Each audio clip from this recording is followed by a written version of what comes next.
Namaste, guys. Chris Ivanovich here with Indiana Yoga Studio. We're here to talk about Paschimottanasana, the head over both knees pose. So in today's yoga clinic, we'll talk about this beautiful forward fold that helps us to feel rooted and grounded and to give us a sense of confidence and that connection to earth. So without further ado, we'll go ahead and begin. So coming into Paschimottanasana, we're going to come into a staff pose. And this is a pose that is like a 90 degree angle to Tadasana. It's the seated version of Tadasana, only your foundation is in the sitting bones. Your spine is lifted. You draw the bottoms of the ribs in. You get that kidney loop activated. Collarbones are wide and ears level with the shoulders. So in yoga, we never bend at the waist. That is like a leakage of energy that can really kind of cut off the energy to all of the vital organs that we're supplying more oxygen for as we breathe deeply in our asanas. So we always want to expand and lift our torso to allow those vital organs to get more oxygenated blood throughout our asana. So some yogis like to inhale their arms up and then exhale, hinge from the hip bones with a flat back to fold forward. Now, I like to tell my students, you can just allow the hands to come down wherever it feels best. No pumping. That's the ballistic action of trying to get deep into an asana is a big no-no. That can really damage some tissue. I really recommend the strap. If you feel more comfortable and more grounded doing that, you can lasso the balls of the feet and then inhale, extend the spine, always extending the spine on an inhale before you fold forward, and then exhale, folding forward from the hip bones. So you should keep the natural curvature of the spine. The collarbones remain wide and the ears stay level with the shoulders. And you're still feeling your Tadasana. So every time you inhale, you kind of lift the heart. And then every time you exhale, you can kind of play with that edge. So inhale, lift, exhale, hinging at the hip bones. And your gaze is at the toes. You're radiating through the crown of the head. Even these micro movements can really make a difference in your asana practice.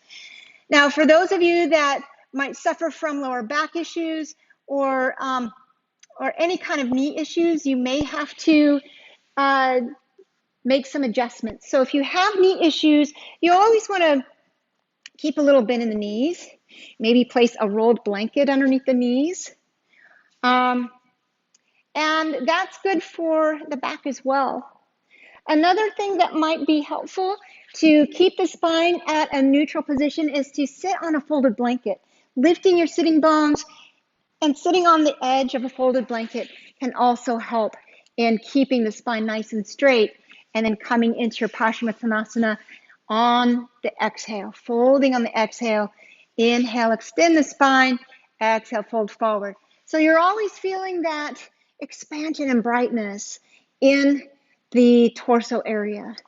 Now, for those of you that are hyperflexive, there are a lot of different ways that you can come into your Paschimottanasana that can deepen your stretch and create that space.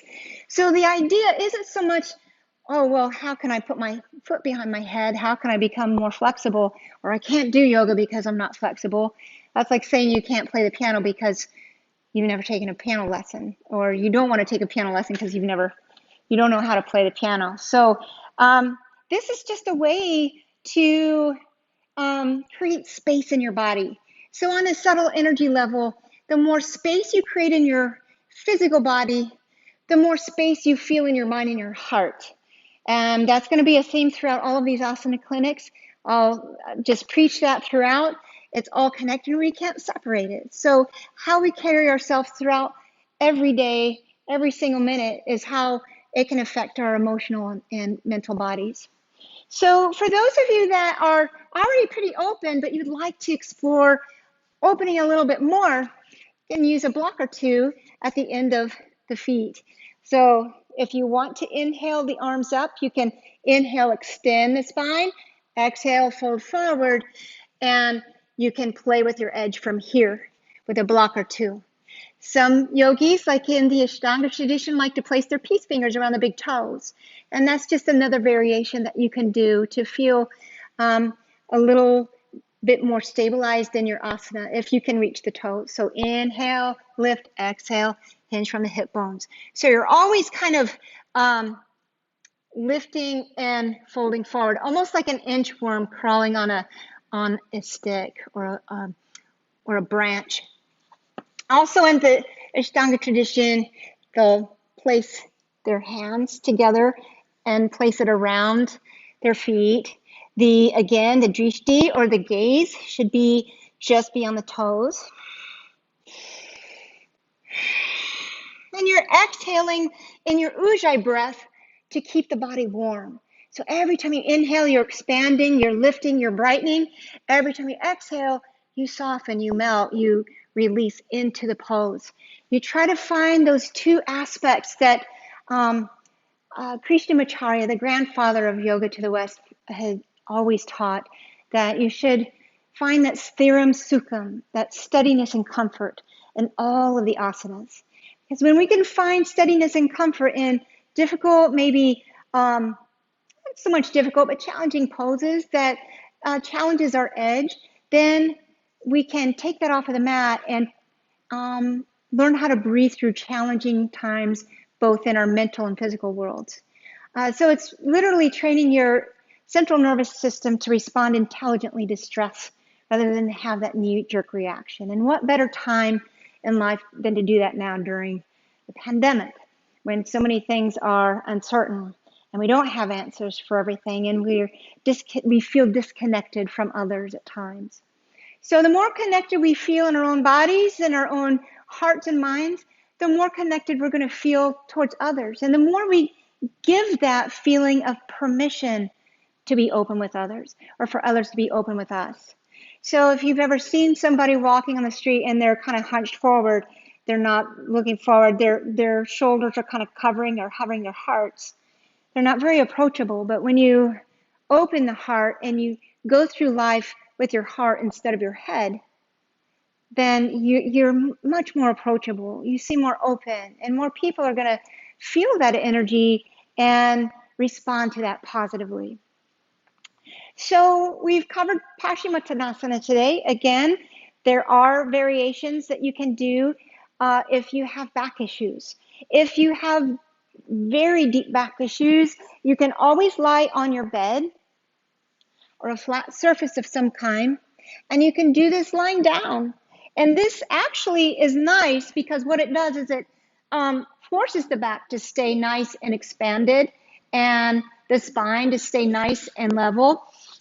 And what you could do, even if you don't have a strap, just draw the soles of the feet up toward the ceiling and just gently find your edge.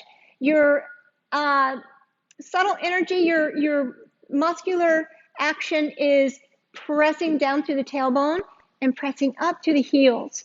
I kind of like to feel it out dynamically at first by pointing and flexing my feet. It's kind of nice. And then I'll flex the feet. And maybe place a strap over the balls of the feet. Really relaxing the belly and breathing into these spaces. What's really important is to kind of visualize your breath. A lot of yogis will do this trick where they'll visualize their breath kind of like this candle, like a white or golden light. And it sounds kind of silly, but what that can do is tell the brain that what you're focusing on opening is really gonna respond to your visualization of it. I've always thought of Einstein saying imagination's more important than knowledge, because he knew the secret of how the mind works with pictures. And the more you can picture your inner world, your asanas affecting your muscle memory, and all of this circulatory system and your breath going into the spaces you're feeling, the more grounded you're going to feel, the more present you're going to be, and the more effective your asana practice will be. So that's it for Paschimottanasana, the head over knees pose. If you have any questions or any comments, please feel free to bring them on. And I really appreciate you hanging out. You could be anywhere in the world right now. So thank you again. Namaste.